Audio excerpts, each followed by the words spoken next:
আলহামদুলিল্লাহ, আমাদের খরগোশ আর গিনিপিগের এটা ঘর। আমরা কিভাবে খরগোশ এবং গিনিপিগ চাষ করছি আপনারাও দেখে নিন। এভাবে কিন্তু আপনারাও আপনার বাড়িতে ফাঁকা ঘরদোর থাকলেও খরগোশ, গিনিপিগ পুষতে পারবেন।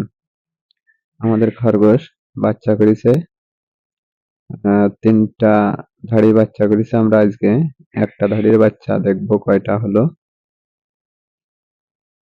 ঘরের ভিতরে খরগোশের বাচ্চা রয়েছে।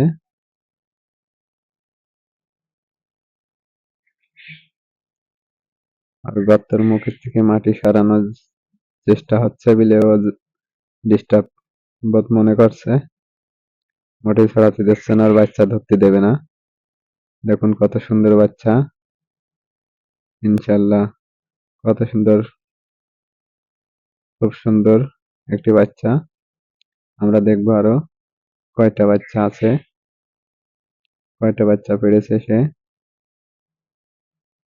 দেখেন বাচ্চার প্রতি কি মায়া, খরগোশটা দৌড়ে দৌড়ে আসছে, ছুটে ছুটে আসছে, আর বাচ্চা ধরতে দেবে না। আমার হাতেও কিন্তু ঠোল দিচ্ছে।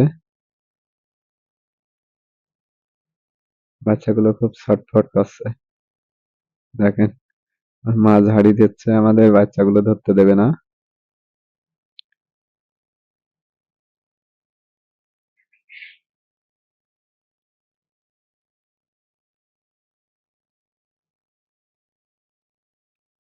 চারটে বাচ্চা আমরা পেয়েছি।